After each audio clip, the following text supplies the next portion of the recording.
الرحمن الرحیم۔ السلام علیکم۔ رات کے 8 بجے ہیں۔ یہ ریڈیو پاکستان ہے۔ خبرنامے کے ساتھ حاضر ہیں سمرہ یوسف اور مجاہد خان۔ پہلے اہم خبروں کا خلاصہ۔ نائب وزیر اعظم اور چین کے وزیر خارجہ نے ہانگ کانگ میں ملاقات کے دوران علاقائی امن و استحکام کے لیے مشترکہ اقدامات کرنے کے عزم کا اعادہ کیا ہے۔ اسلام آباد نے کابل میں ناظم الامور کو سفیر کا درجہ دینے کا فیصلہ کیا ہے۔ پاکستان اور عالمی بینک نے تصویراتی شراکت داری کے ذریعے ملکی معیشت مضبوط بنانے کے عزم کا اعادہ کیا ہے۔ پاکستان اور اقوام متحدہ کے خوراک کے عالمی پروگرام نے متاثرہ علاقوں میں غذائی کمی اور تحفظ خوراک کے مسئلے کے حل پر اتفاق کیا ہے۔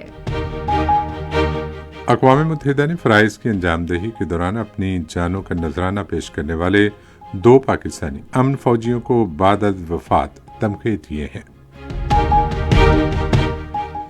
اس سال خطبہ حج کی اردو سمیت 35 زبانوں میں لائیو سٹریمنگ کی جائے گی۔ وزیر اعلیٰ پنجاب نے لیا میں ایک میڈیکل کالج قائم کرنے کا اعلان کیا ہے۔ پی آئی اے نے دبئی اور سکردو کے درمیان براہ راست پروازیں بحال کر دی ہیں۔ گلگت بلتستان اسمبلی نے صحت کی بہتر سہولیات فراہم کرنے کے لیے صحت بہبود فنڈ کو 3 ارب روپے تک بڑھانے کے حوالے سے ایک متفقہ قرارداد منظور کی ہے۔ بھارتی فوج نے بھارتی وزیر داخلہ کے مقبوضہ جموں کشمیر کے دورے کے موقع پر پابندیوں میں اضافہ کر دیا ہے۔ آج غزہ میں اسرائیلی فوج نے 18 فلسطینی شہید کر دیے۔ پاکستان اور بنگلہ دیش کے درمیان دوسرا T20 میچ لاہور میں جاری ہے۔ اور اب خبروں کی تفصیل کے لیے پہلے مجاہد خان۔ پاکستان اور چین نے علاقائی امن و استحکام کے لیے مشترکہ کوششیں کرنے کے پختہ عزم کا اعادہ کیا ہے۔ اس عزم کا اعادہ آج ہانگ کانگ میں نائب وزیر اعظم اسحاق ڈار اور چینی وزیر خارجہ وانگ شی کے درمیان ملاقات میں کیا گیا۔ اسحاق ڈار نے مصالحت کے بین الاقوامی ادارے کے قیام کے کنونشن پر دستخط کرنے پر وانگ شی کو مبارکباد دی۔ دونوں رہنماؤں نے پاکستان چین آہنی دوستی اور سدا بہار اسٹریٹجک تعاون پر مبنی شراکت داری کا بھی اعادہ کیا۔ انہوں نے موجودہ 2 طرفہ تعلقات کا جائزہ لیا اور سی پیک کے دوسرے مرحلے سمیت باہمی دلچسپی کے تمام امور پر تعاون مستحکم کرنے پر اتفاق کیا۔ نائب وزیر اعظم اور وزیر خارجہ سینیٹر محمد اسحاق ڈار نے ثالثی کے بین الاقوامی ادارے کی تجویز اور اس کے قیام کے لیے چین کے ویژن کی تعریف کی ہے۔ انہوں نے یہ بات ہانگ کانگ میں ثالثی کے بین الاقوامی ادارے کے قیام کے کنونشن پر دستخط کی تقریب سے خطاب کرتے ہوئے کہی۔ تقریب کے دوران نائب وزیر اعظم نے پاکستان کی جانب سے کنونشن پر دستخط کیے۔ انہوں نے اس اہم تقریب کی میزبانی کرنے پر چین کو مبارکباد دی۔ نائب وزیر اعظم نے کہا کہ اس منصوبے کو شروع کرنے میں اور ایک مشترکہ تصور کو حقیقت میں بدلنے میں چینی قیادت کا اہم کردار ان کی دانش مندی کا ثبوت ہے۔ انہوں نے کہا کہ بین الاقوامی انسانی حقوق کے قوانین اور انسانی اصولوں کی خلاف ورزی کرتے ہوئے 1960 کے سندھ طاس معاہدے جیسے عالمی معاہدوں کو معطل کرنا نئی اور خطرناک روایات ہیں جو قائم کی جا رہی ہیں۔ اسحاق ڈار نے تنازعات کے پرامن حل کے لیے پاکستان کے پختہ عزم کا اعادہ کیا۔ نائب وزیر اعظم نے بھارت کے غیر قانونی زیر قبضہ جموں کشمیر کے حوالے سے کہا کہ جموں کشمیر کا حل طلب مسئلہ بدستور جنوبی ایشیا میں تنازع کی بنیادی وجہ ہے۔ نائب وزیر اعظم محمد اسحاق ڈار نے ہانگ کانگ کے چیف ایگزیکٹو جان لی سے ملاقات کی۔ انہوں نے سرمایہ کاری اور تجارت سمیت معیشت کے مختلف شعبوں میں تعاون کے فروغ پر تبادلہ خیال کیا۔ انہوں نے چیف ایگزیکٹو کو عالمی مصالحتی ادارے کے قیام پر مبارکباد دی اور بطور عالمی مرکز ہانگ کانگ کے کردار کو اجاگر کرتے ہوئے عالمی مصالحت میں اس کی بڑھتی ہوئی اہمیت پر روشنی ڈالی۔ نائب وزیر اعظم نے 2 طرفہ تعلقات کی مضبوطی پر ہانگ کانگ میں مقیم پاکستانی برادری کی بھی تعریف کی۔ ہانگ کانگ کے چیف ایگزیکٹو نے پاکستان کے ساتھ تعاون مزید بڑھانے کی خواہش کا اظہار کیا۔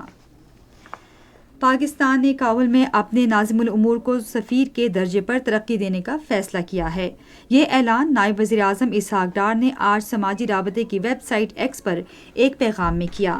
اسحاق ڈار نے یقین ظاہر کیا کہ اس سے رابطوں میں مزید اضافہ ہوگا، معیشت، سیکورٹی، انسداد دہشت گردی اور تجارتی شعبوں میں پاک افغان تعاون مزید مضبوط ہوگا اور دونوں برادر ممالک کے درمیان تبادلوں کو مزید فروغ ملے گا۔ انہوں نے کہا کہ گزشتہ ماہ کی 19 تاریخ کو پاکستانی وفد کے ہمراہ ان کے کابل کے انتہائی تعمیری دورے کے بعد پاک افغان تعلقات مثبت سمت میں گامزن ہیں۔ پاکستان اور عالمی بینک نے ملکی معیشت کو مستحکم کرنے اور تصویراتی شراکت داری کے ذریعے اجتماعی ترقی کو فروغ دینے کے باہمی عزم کا اعادہ کیا ہے۔ اس عزم کا اعادہ وزیر خزانہ محمد اورنگزیب اور عالمی بینک کی پاکستانی ٹیم کے درمیان آج اسلام آباد میں ملاقات کے دوران کیا گیا۔ پاکستان اور عالمی بینک کے درمیان پائیدار تعلق کو اجاگر کرتے ہوئے وفاقی وزیر نے معیشت کے اہم شعبوں میں بینک کی فراخ دلانہ مالی اور فنی مدد کا شکریہ ادا کیا۔ انہوں نے حال ہی میں دستخط کیے گئے 10 سالہ ملکی شراکت کے فریم ورک کو پاکستان کے اقتصادی سفر کا اہم حصہ قرار دیا۔ محمد اورنگزیب نے ملکی شراکت داری کے فریم ورک پر مؤثر عمل درآمد کی اہمیت پر زور دیا۔ وزیر خزانہ نے بین الاقوامی مالیاتی فنڈ کے حالیہ جائزے کی کامیابی سے تکمیل اور فنڈز کی فراہمی کی سہولت کے تحت $1 ارب جاری کرنے کی اہمیت کو بھی اجاگر کیا۔ وفاقی حکومت اور اقوام متحدہ کے خوراک کے ادارے نے ماحولیاتی تبدیلی سے نمٹنے کے اقدامات میں تعاون مستحکم کرنے پر اتفاق کیا ہے تاکہ خطرے سے دوچار خطوں میں غذائی قلت اور خوراک کی عدم دستیابی سے نمٹا جا سکے۔ یہ فیصلہ موسمیاتی تبدیلی اور ماحولیاتی تعاون کے وزیر ڈاکٹر مصدق ملک اور خوراک کے عالمی ادارے کے کنٹری ڈائریکٹر کوکو اوشیاما کے درمیان آج ایک ملاقات میں کیا گیا۔ ڈاکٹر مصدق ملک نے مؤثر اور نتیجہ خیز پروگراموں کی ضرورت پر زور دیا جو ماحول سے ہم آہنگی اور ماحولیاتی تبدیلیوں کا مقابلہ کر کے غذائی حکمت عملی کو مربوط کر سکیں۔ سینٹ کے چیئرمین یوسف رضا گیلانی نے کہا ہے کہ پاکستان اور ترکمانستان کے دو طرفہ تعلقات وقت کے ساتھ مزید مستحکم ہو رہے ہیں۔ انہوں نے یہ بات آج اشکاباد میں مجلس ترکمانستان کے ڈپٹی چیئرمین جی روزیو سے ملاقات میں کہی۔ ملاقات میں تجارت، توانائی، انفارمیشن ٹیکنالوجی، سیاحت اور ثقافت سمیت مختلف شعبوں میں تعاون کے فروغ پر تبادلہ خیال کیا گیا۔ دونوں رہنماؤں نے علاقائی تعاون اور اقتصادی روابط بڑھانے پر اتفاق کیا۔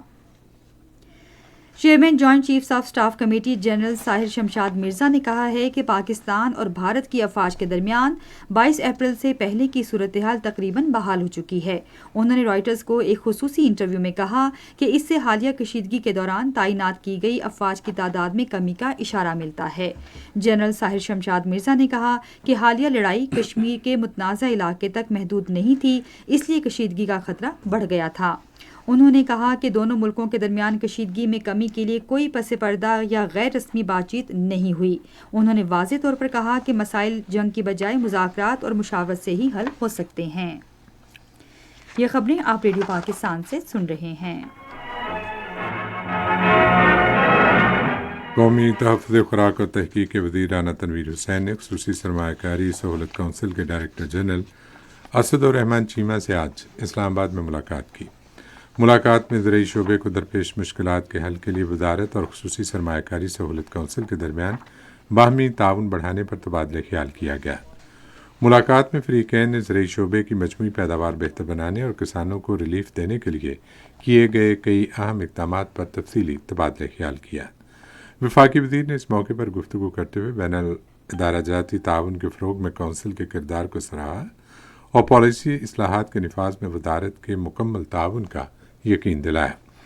ڈائریکٹر جنرل نے اسٹریٹجک سرمایہ کاری میں سہولت اور زرعی شعبے میں اقدامات کا بروقت نفاذ یقینی بنانے کے لیے خصوصی سرمایہ کاری سہولت کونسل کے عزم کا اعادہ کیا۔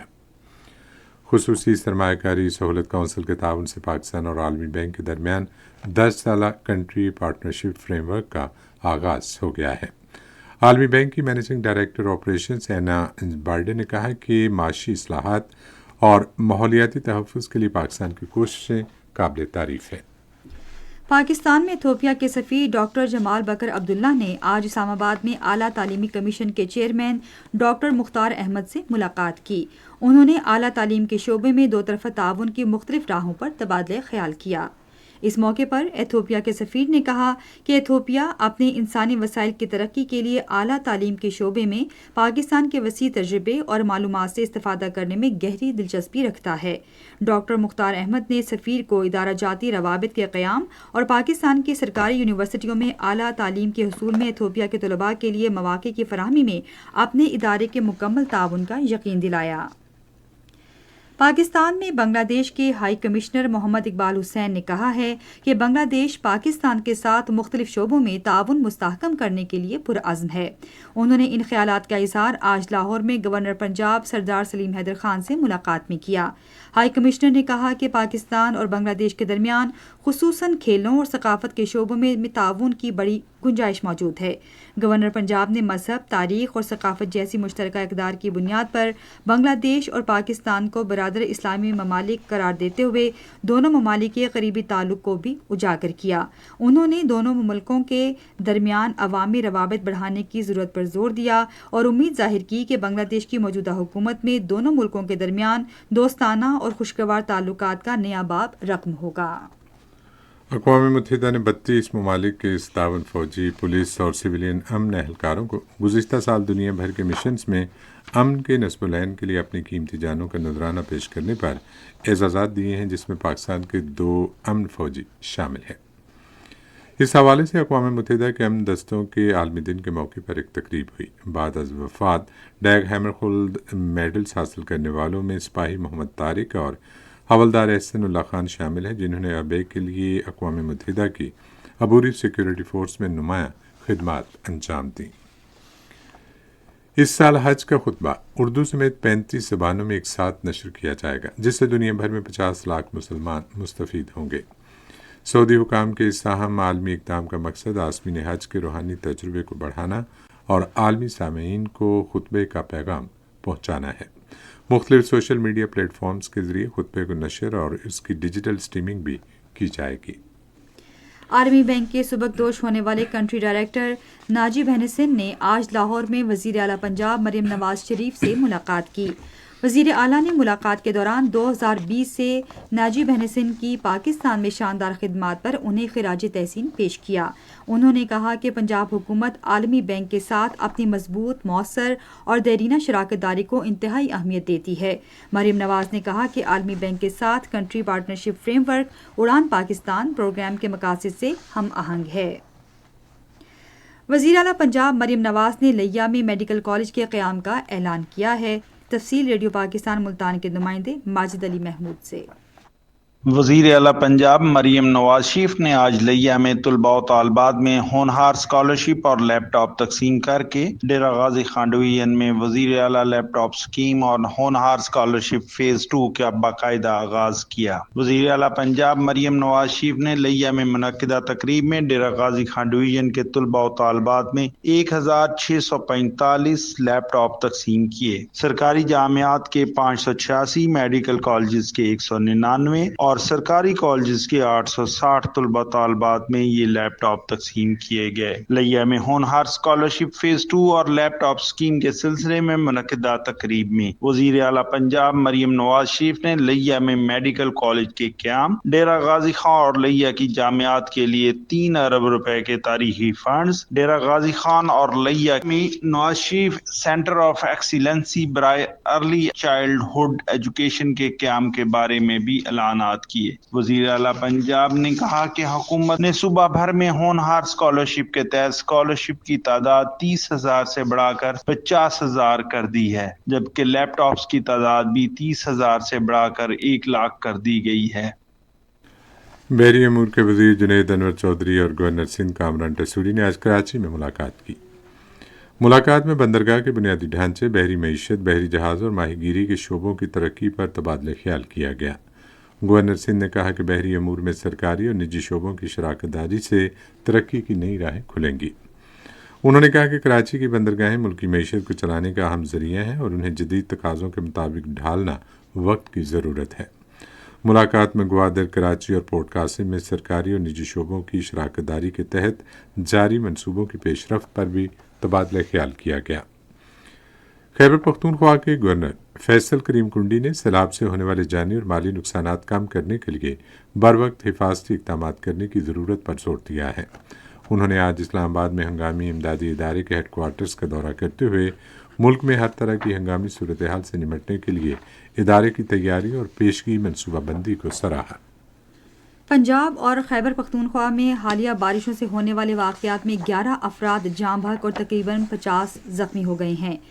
خیبر پختونخوا کے ہنگامی امدادی ادارے کے مطابق صوبے میں بارشوں سے 8 افراد جاں بحق اور 21 زخمی ہو گئے۔ پنجاب کے ہنگامی امداد کے ادارے کے مطابق صوبے میں 3 افراد جاں بحق اور 25 زخمی ہوئے ہیں۔ دونوں صوبوں کے قدرتی آفات سے نمٹنے کے اداروں نے شہریوں پر زور دیا ہے کہ وہ حفاظتی تدابیر اختیار کریں کیونکہ پری مانسون بارشیں کل تک جاری رہنے کی توقع ہے۔ گلگت بلتستان اسمبلی نے بہبود صحت فنڈ 3 ارب روپے تک بڑھانے کی متفقہ قرارداد منظور کی ہے۔ یہ قرارداد شیخ اکبر علی رجائی کی جانب سے پیش کی گئی۔ اجلاس کے دوران اسپیکر نے گلگت بلتستان اسمبلی کے حلقوں میں اضافے کے لیے ایک کمیٹی بھی تشکیل دی۔ بعد میں اسپیکر نے اسمبلی کا اجلاس غیر معینہ مدت تک ملتوی کر دیا۔ پی آئی اے نے دبئی اور اسکردو کے درمیان دوبارہ براہ راست پروازیں چلانے کا اعلان کیا ہے۔ اس سلسلے میں پی آئی اے دبئی کے دفتر میں تقریب ہوئی۔ کونسل جنرل حسین محمد بھی اس موقع پر موجود تھے۔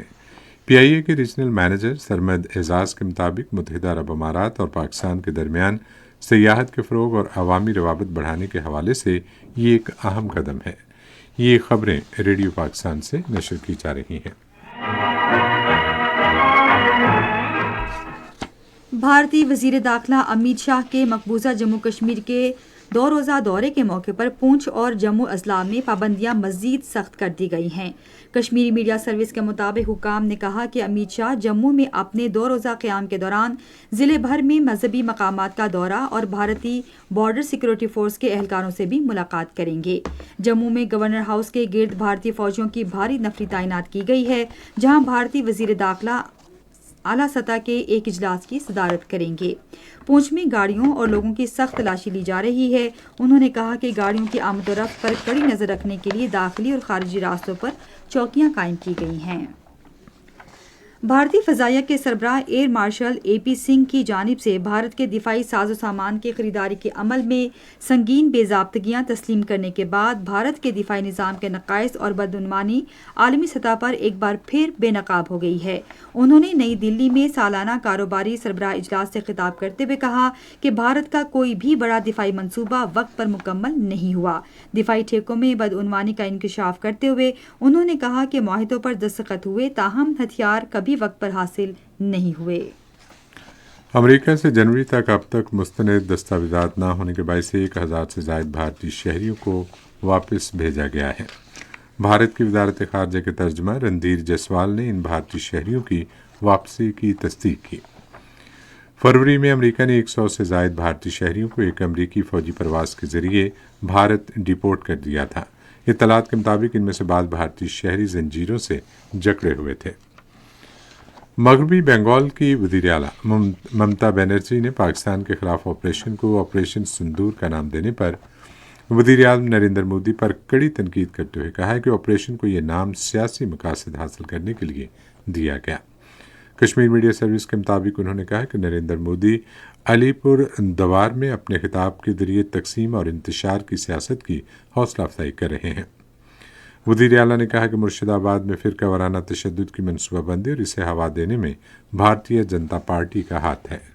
وقف ترمیمی ایکٹ 2025 کے خلاف احتجاج کے بعد مغربی بنگال کے ضلع مرشد آباد میں گزشتہ ماہ پرتشدد ہنگامے شروع ہو گئے تھے۔ پاکستان نے اقوام متحدہ کی سلامتی کونسل کو آگاہ کیا ہے کہ یوکرین روس جنگ کا کوئی فوجی حل نہیں ہے۔ عالمی ادارے میں پاکستان کے نائب مستقل مندوب عثمان جدون نے سلامتی کونسل میں یوکرین کی صورتحال پر بحث میں حصہ لیتے ہوئے کہا کہ پاکستان کو اس جنگ کے تباہ کن انسانی اور سلامتی کے نتائج پر گہری تشویش ہے۔ انہوں نے کہا کہ شہری آبادیوں پر حملوں کے بعد کشیدہ صورتحال مزید خراب ہوئی ہے، جس سے سفارتی کوششوں سے حاصل ہونے والی کامیابیوں کو نقصان پہنچا ہے۔ غزہ میں اسرائیلی فوج نے آج مزید 18 فلسطینیوں کو شہید کر دیا۔ زیادہ تر شہادتیں شمالی علاقوں میں کیے گئے حملوں میں ہوئی، جہاں اسرائیلی فوج نے آج صبح جبری انخلاء کے احکامات جاری کیے تھے۔ ادھر وسطی غزہ میں اسرائیلی فوج نے غزہ امدادی فاؤنڈیشن کی جانب سے کیے گئے خوراک کی تقسیم کے ایک مرکز پر امداد کے متلاشی کم از کم 20 فلسطینیوں کو فائرنگ کر کے زخمی کر دیا۔ نائجیریا کے شمال وسطی صوبے نائجر میں شدید سیلاب سے کم از کم 117 افراد ہلاک اور کئی لاپتہ ہو گئے ہیں۔ Niger state emergency management agency کے سربراہ ابراہیم حسینی نے کہا کہ صوبے کی 2 آبادیوں کے 50 گھر ڈوب گئے۔ اور اب پیش خدمت ہیں کھیلوں کی خبریں۔ لاہور میں 3 میچوں کی سیریز کے دوسرے T20 میچ میں پاکستان نے بنگلہ دیش کے خلاف اب سے تھوڑی دیر پہلے تک 3 اوورز میں 26 رنز بنائے تھے اور اس کا ایک کھلاڑی آؤٹ ہوا تھا۔ اس سے پہلے پاکستان نے ٹاس جیت کر بیٹنگ کا فیصلہ کیا۔ 3 میچوں کی سیریز میں پاکستان کو 1-0 سے برتری حاصل ہے۔ AFC انڈر-23 ایشین فٹ بال کپ کوالیفائر ستمبر میں ہوں گے۔ پاکستان کو گروپ جی میں رکھا گیا ہے۔ دیگر ملکوں میں عراق، کمبوڈیا اور عمان ہیں۔ کوالیفائرز کمبوڈیا کے شہر نوم پن میں 3 ستمبر سے 9 ستمبر کے درمیان ہوں گے۔ پاکستان اپنا پہلا میچ 3 ستمبر کو عراق اور دوسرا میچ 6 ستمبر کو میزبان کمبوڈیا کے خلاف کھیلے گا۔ گروپ جی میں ہر ٹیم 3 میچ کھیلے گی۔ ہر گروپ کی پہلی اور دوسری ٹیم AFC انڈر-23 ایشین کپ کے فائنل راؤنڈ میں پہنچے گی، جس کے بعد 2026 میں AFC انڈر-23 چیمپئن شپ کھیلی جائے گی۔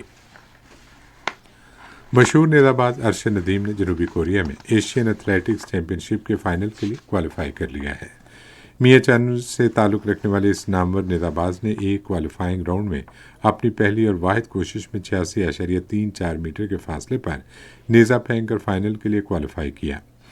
ایک اور پاکستانی ایتھلیٹ محمد یاسر بھی کوالیفیکیشن راؤنڈ میں 76.7 میٹر کے فاصلے پر نیزہ پھینک کر فائنل میں پہنچ گئے ہیں۔ پاکستان کی سینئر اور جونیئر والی بال ٹیمیں اس سال 7 عالمی ٹورنامنٹس کھیلیں گی۔ پاکستان والی بال فیڈریشن کے مطابق سینئر ٹیم 2 بڑے ٹورنامنٹس کھیلے گی، جن میں ازبکستان میں سینٹرل ایشین والی بال لیگ اور بحرین میں ایشین نیشنز کپ شامل ہے۔ پاکستان کی انڈر-19 والی بال ٹیم 24 جولائی سے ازبکستان میں شروع ہونے والی عالمی چیمپئن شپ میں شرکت کرے گی۔ قومی انڈر-16 ٹیم اس سال کے آخر میں ازبکستان اور تھائی لینڈ میں ٹورنامنٹس میں حصہ لے گی۔ پاکستان کے پہلے فاسٹ بالر فضل محمود کی 20ویں برسی آج منائی گئی۔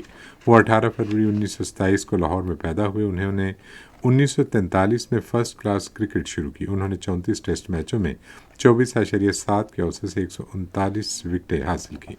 وہ پہلے پاکستانی بالر تھے جنہوں نے 100 سے زائد وکٹیں حاصل کرنے کا اعزاز حاصل کیا۔ فضل محمود 2005 میں آج کے روز لاہور میں حرکت قلب بند ہو جانے کے باعث انتقال کر گئے۔ ریڈیو خبرنامہ جاری ہے اور وقت ہے تجارتی خبروں کا۔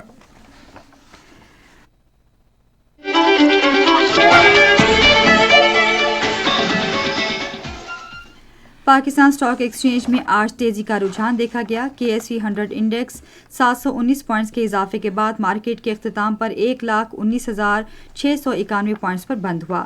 مجموعی تجارتی حجم 580 ملین سے زائد حصص ریکارڈ کیا گیا، جبکہ کل 741 ملین سے زائد حصص کا لین دین ہوا تھا۔ آج ورلڈ کال ٹیلی کام کمپنی کے سب سے زیادہ 79 ملین سے زائد حصص کا کاروبار ہوا۔ آج مجموعی طور پر 474 کمپنیوں کے حصص کا لین دین ہوا، جس میں سے 259 کمپنیوں کے حصص کی قیمتوں میں اضافہ، 161 میں کمی، جبکہ 54 کمپنیوں کے حصص کی قیمتوں میں استحکام دیکھا گیا۔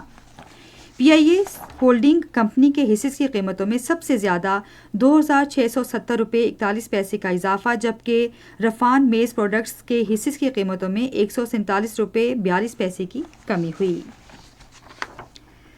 نیشنل بینک کے اعلان کے مطابق روپے اور دیگر غیر ملکی کرنسیوں کے درمیان شرح تبادلہ یہ رہی۔ قیمت خرید امریکی ڈالر 281 روپے 95 پیسے، قیمت فروخت 282 روپے 45 پیسے، قیمت خرید پاؤنڈ اسٹرلنگ 379 روپے 83 پیسے اور قیمت فروخت 380 روپے 50 پیسے اور قیمت خرید یورو 320 روپے 1 پیسے اور قیمت فروخت 320 روپے 58 پیسے، قیمت خرید سعودی ریال 75 روپے 16 پیسے اور قیمت فروخت 75 روپے 30 پیسے۔ قیمت خرید UAE درہم 77 روپے 31 پیسے اور قیمت فروخت 77 روپے 45 پیسے. قیمت خرید جاپانی ین 1 روپیہ 96 پیسے اور قیمت فروخت 1 روپیہ 96 پیسے. آج کراچی میں 10 گرام سونے کی قیمت 2,98,868 روپے رہی. کراچی پورٹ ٹرسٹ پر گزشتہ 24 گھنٹے کے دوران 1,49,485 میٹرک ٹن سامان کی نقل و حمل ہوئی، جس میں سے 75,940 میٹرک ٹن برآمدی اور 73,545 میٹرک ٹن درآمدی سامان شامل تھا. یہ تو تھی تجارتی خبریں، اور اب چلتے ہیں فن کی دنیا میں. آج الحمرہ لاہور میں 3 روزہ جشن اردو شروع ہو گیا. تفصیل ریڈیو پاکستان لاہور کے نمائندے اطہر رسول سے. الحمرہ آرٹ کونسل کے زیر اہتمام منعقد ہونے والے 3 روزہ جشن اردو میں ادبی، تعلیمی اور لسانی موضوعات پر گفتگو کے سیشنز ہو رہے ہیں. کتابوں کی رونمائی کی جا رہی ہے، ڈرامے سٹیج ہو رہے ہیں، جبکہ موسیقی کے پروگرام بھی مدھر سر بکھیر رہے ہیں. آج شام اردو کے فوائد اور پاکستانی معاشرہ کے موضوع پر گفتگو کا سیشن ہوا، جس میں پروفیسر سلیم ہاشمی، پروفیسر ڈاکٹر نجیب جمال، ڈاکٹر فضیلت بانو، ڈاکٹر عبدہ بطول، جمیل بھٹی، ذیشان بیگ اور علی حیدر نے اپنے خیالات کا خوبصورت انداز میں اظہار کیا. جشن کے مختلف پروگراموں میں کثیر تعداد میں ادیب، شاعر، دانشور اور ماہر تعلیم کے ساتھ ساتھ فنکار بھی شرکت کر رہے ہیں، جبکہ فن، ثقافت، اردو زبان اور موسیقی کے دلدادہ افراد گہرے جذبے کے ساتھ جشن کے ہر پہلو سے پوری طرح محظوظ ہو رہے ہیں. یونیسیف نے ایک ویڈیو مہم شروع کی ہے، جس میں اس کی قومی سفیر صبا قمر کو پاکستان میں کم عمری کی شادی کے خاتمے کی فوری ضرورت سے متعلق آگاہی پیدا کرتے ہوئے دکھایا گیا ہے. اور اب آپ کو لیے چلتے ہیں سائنس کی دنیا میں.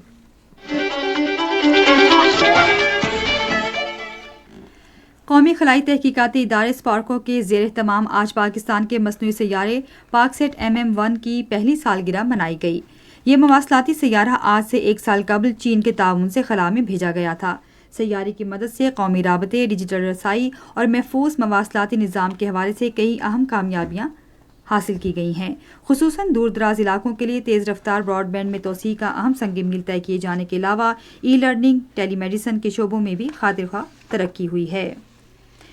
لندن کی کوئین میری یونیورسٹی کے محققین کے مطابق شدید ذہنی تناؤ کے شکار وہ مریض جو معیاری علاج کے باعث بھی ٹھیک نہیں ہو سکتے، انہیں اگر ہر 6 ماہ کے بعد ایک نیا دریافت ہونے والا ٹیکہ زیلبیرسین لگایا جائے تو اس سے ان کے زیادہ بلڈ پریشر میں نمایاں کمی آئے گی. موسم کی تازہ ترین صورتحال جانتے ہیں ماہر موسمیات محمد جنید سے. موسمی سیارے سے لی گئی تصویر کے مطابق بلائے خیبر پختونخوا، کشمیر اور گلگت بلتستان میں مطلع جزوی ابرالہود ہے. آئندہ 24 گھنٹوں کے دوران ملک کے بیشتر علاقوں میں موسم گرم اور خشک رہنے کا امکان ہے. تاہم بلائی خیبر پختونخوا، اسلام آباد، خطہ پٹوہار، شمال مشرقی پنجاب، کشمیر اور گلگت بلتستان میں مطلع جزوی ابرالہود رہنے کے علاوہ آندھی، جکڑ چلنے اور گرج چمک کے ساتھ بارش کی توقع ہے. اس دوران کشمیر، خطہ پٹوہار اور بلائی خیبر پختونخوا میں بعض مقامات پر موسلادھار بارش یا باری کا بھی امکان ہے. گزشتہ 24 گھنٹوں کے دوران ملک کے بیشتر علاقوں میں موسم گرم اور خشک جبکہ میدانی علاقوں میں شدید گرم رہا. تاہم اسلام آباد، خطہ پٹوہار، شمال مشرقی پنجاب، بلائی خیبر پختونخوا، کشمیر اور گلگت بلتستان میں آندھی، تیز ہواؤں، گرج چمک کے ساتھ بارش ہوئی. سب سے زیادہ بارش اسلام آباد میں سیدپور کے مقام پر 22، گوڑلا 16، ایئرپورٹ کے مقام پر 15، 0.14 اور بوکرا میں 7 ملی میٹر. پنجاب میں اٹا کے مقام پر 14، مری 12، راولپنڈی میں شمس آباد کے مقام پر 11، چکلالہ 9، کچیری 8، سیالکوٹ 6، منگلا 3، جیلم 1. خیبر پختونخوا میں کاکول کے مقام پر 20، مالم جبہ 14، چراٹ 11، سیدو شریف 9، بالاکوٹ 8، دیر 9، پٹن 4، کلام 3، پشاور میں 3. کشمیر میں مظفر آباد کے مقام پر 16، گڑھی دوپٹہ 16، کوٹلی 5، راولہ کوٹ 2. گلگت بلتستان میں باگروٹ گوپس 6 ملی میٹر، بونجی 4، استور 3، ہنزا گلگت 2 اور چلاس میں 1 ملی میٹر بارش ریکارڈ کی گئی. آج سب سے زیادہ درجہ حرارت موئنجو اور سبی میں 48 ڈگری سینٹی گریڈ ریکارڈ کیا گیا. دادو، جیکب آباد، شہید بن نذیر آباد، لسبیلا، تربت میں 47 ڈگری سینٹی گریڈ ریکارڈ کیا گیا. اس کے علاوہ دیگر عام شہروں کی زیادہ سے زیادہ درجہ حرارت کی تفصیل: اسلام آباد میں 35 ڈگری سینٹی گریڈ، مری 23، لاہور 38، کراچی 39، پشاور 36، کوئٹہ 32، مظفر آباد 30، گلگت 26، اسکردو 20، سری نگر 22، جموں 37، لے 19، پلوامہ 24، اننت ناگ 23 اور شوپیاں میں 23 ڈگری سینٹی گریڈ ریکارڈ کیا گیا. آخر میں اہم خبروں کا خلاصہ ایک بار پھر سن لیجیے.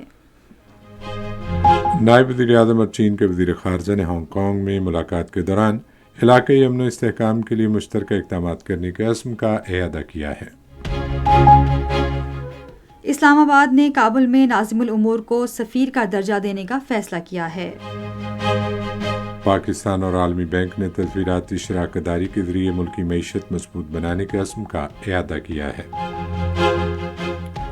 پاکستان اور اقوام متحدہ کے خوراک کے عالمی پروگرام نے متاثرہ علاقوں میں غذائی کمی اور تحفظ خوراک کے مسئلے کے حل پر اتفاق کیا ہے۔ خبرنامہ آپ نے سنا۔ پینل انجینئر تھے عادل افتخار، سپروائزر شعبہ اردو منصور الرشید، مدیر ہوم ڈیسک محمد یاسر اسلم، مدیر فورن ڈیسک عبدالحمید ملک، نیوز پروڈیوسر سعید احمد قریشی، مدیر اعلیٰ عبدالباسط خان، نگران اعلیٰ امان اللہ سپرا۔ پیشکش شعبہ خبر ریڈیو پاکستان۔